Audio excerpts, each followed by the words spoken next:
नमस्कार, स्वागत है आपका न्यूज 69 में। मैं हूं आपके साथ अंकिता और बढ़ते हैं इस वक्त की बड़ी खबर की ओर। भोपाल का ऐतिहासिक चौराहा जो कि स्वर्गीय रसूल अहमद सिद्दीकी के नाम से भुतवारा चौराहा है, उसका सौंदर्यीकरण के लिए विधायक आरिफ मसूद और रसूल अहमद सिद्दीकी की बेटी फातिमा रसूल सिद्दीकी ने आज भूमि पूजन किया। कार्यक्रम में बड़ी संख्या में कांग्रेस जन और स्थानीय लोग शामिल हुए।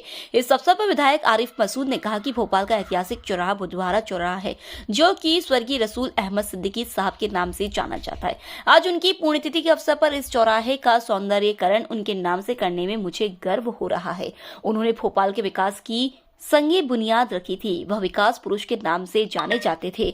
मुझे अपने बेटे की तरह चाहते थे। मैंने उनके साथ रहकर राजनीति और विकास कार्य कैसे कराए जाते हैं बहुत कुछ सीखा है।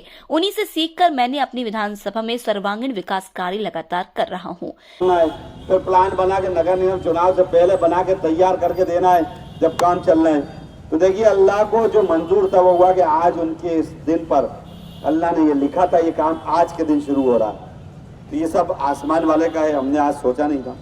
भाई साहब एक बहुत बड़ी शख्सियत है, अक्सर आप लोग देखते हो, मैं तो अपनी तकरीरों में उनका जिक्र बेशतर करता रहता हूँ। भोपाल को भी याद दिलाता हूँ और लोगों को भी याद दिलाता हूँ। और गुड़िया सही कह रही थी कि भाई साहब की बेटी गुड़िया थी, लेकिन मेरे बहनों एक रमिया, ये बात सच है कि जब ये चौराहे पे कई दिन तो मैं प्यारे भाई के इधर बैठा या यहाँ बैठता था तो मैं देखता था, तो जब वो अल्लाह से भाई साहब के नाम पे अब्बू जी अपन लोग प्यारे भाई वगैरह सब बैठे रहते थे, मैं देखता था तो वो एक पट्टी लगी थी तो मेरे दिल को बड़ी तकलीफ होती थी। मतलब एक अच्छा सा महसूस नहीं होता था कि जिनके करोड़ों एहसान हमारे और हमारे शहर पे हों और उनके नाम का चौराहा ऐसा बदनुमा सा हो। तो मैंने तभी यह कर लिया था और 1-1.5 साल से ये काम पेंडिंग है। आज से नहीं है, वर्क ऑर्डर 1 साल से पेंडिंग चल रहा है। कुछ टेक्निकल प्रॉब्लम, क्योंकि चौराहों का सौंदर्यीकरण के लिए एनओसी लेना होती हैं, ये सब लेना होता है। मैं तो 1.5 साल पहले पिछले बजट में पैसा दे चुका और मेरे आरिफ भाई ठेकेदार हैं, बहुत अच्छे इंसान हैं।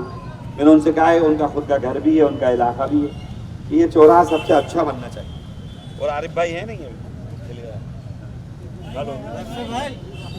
बात खुलकर कर ली जाए। जब इस भोपाल के चौराहे में चौपालों पर मैं घूम रहा था तो जब सिद्दीकी साहब को वोट बहुत कम मिले थे, लेकिन एक एक शख्स ये कहता था कि भाई साहब से अच्छा इंसान कोई नहीं।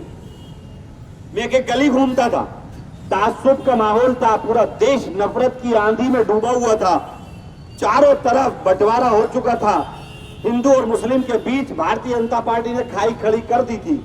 उसके बावजूद एक एक घर से एक आवाज तो आती थी कि अरे साहब, सिद्दीकी साहब जैसा आदमी कोई नहीं। तो ये उनकी मकबूलियत थी, ये उनका भोपाल का काम था। और जो काम उन्होंने भोपाल शहर के लिए करा आज की तारीख तक, क्या मुझे तो नहीं लगता कि 7,500 लोगों को कोई सरकारी नौकरी अब लगवा पाएगा। ये एक अजूबा चमत्कार होगा।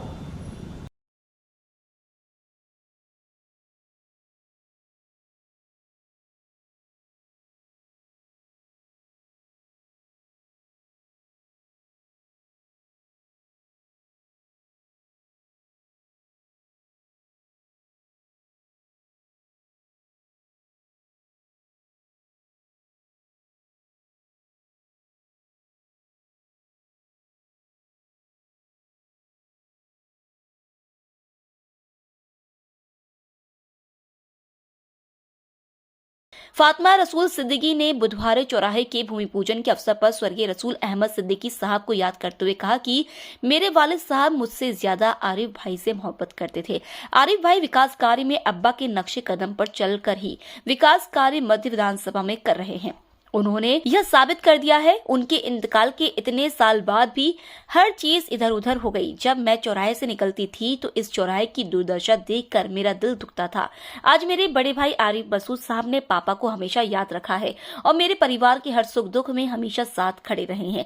आज मुझे खुशी हो रही है कि पापा की बरसी के दिन इस चौराहे का सौंदर्यीकरण कार्य का भूमि पूजन किया गया है। मैं आरिफ मसूद साहब की बहुत शुक्रगुजार हूँ। भोपाल से न्यूज 69 के लिए आदिल खान की रिपोर्ट। ये भाई है मेरा। इतने छोटे से थे तब से हमारे स्कूल की एक्टिविटीज तक में हेल्प करते थे और हमारे अब्बा बहुत लगते भी थे। हमारे वालिद साहब मुझे ऐसा लगता है मुझसे ज़्यादा इनसे मोहब्बत करते थे। थोड़ा सा जल जाती थी यार भाई। और इन्हीं लोगों के सहारे, आप लोग के सहारे बच्चे से बड़े हो गए। 14 साल के थे जब पापा का इंतकाल हो गया। आरिफ भाई, मजरूर भाई, गुड्डू भाई, बाशा भाई, आप सब लोग, रशीद भाई, सब लोगों ने ऐसी सरपरस्ती करी कि अल्लाह का शुक्र है। आरिफ भाई को यही कह रही थी मैं कि जो बोर्ड लगा था, बड़ी तकलीफ होती थी कि पापा के नाम में से कुछ स्पेलिंग्स उसमें से निकल गई। आरिफ भाई के लिए बस बहुत सारी मम्मी ने भी दुआएं भेजी हैं और हमारे वालिद साहब के मग़फ़िरत के लिए आप लोग दुआ करें कि अल्लाह पाक उनको जन्नतुल फ़िरदौस में आला मुक़ाम दे। और आरिफ भाई, कोई भी सबके सामने बोलूँ, कोई भी नाराज़गी अगर मेरे तरफ से है तो वो मुझे माफ़ करे। वो माफ़ कर चुके, वैसे मेरा फ़र्ज़ था माफ़ी मांगना। मेरे भाई, मेरे सगा भाई, मेरे वालिद साहब जैसे कि मैंने बताया मुझसे ज़्यादा इनसे मोहब्बत करा करते थे और उन्होंने ये प्रूफ कर दिया आज कि उनके इंतकाल के इतने साल बाद भी, जब हर चीज़ इधर उधर हो चुकी थी और ये देखकर मैं चौराहे पे ये जो स्पेलिंग्स निकली हुई हैं, ये बोर्ड ख़राब हो रहा है, दिल दुखा करता था, मगर मुझे समझ में नहीं आ रहा था मैं किससे बोलूं। अब बस मैं ही दुआ करती थी मग़फ़िरत की, मगर मैं कितनी गलत थी। देखिए सामने आ गया। आरिफ भाई ने कभी उनके कामों को ना भूले, हर प्रोग्राम में हमेशा मेरे पास ये खबर आती रही कि हर बार पापा का जिक्र करते रहे और शायद यही एक वजह थी क्योंकि पापा बहुत अच्छे से जानने पहचानने वाले थे किसी भी इंसान को। इसीलिए शायद आरिफ भाई से इस कदर की मोहब्बत करी उन्होंने कि मैं चल जाती थी कि आप मुझसे ज़्यादा करते हैं कि आरिफ भाई से ज़्यादा करते हैं।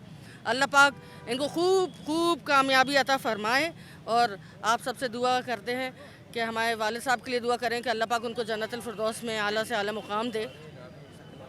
इस खबर पर आपकी क्या राय, हमें कमेंट सेक्शन में जरूर बताएं। तब तक के लिए धन्यवाद।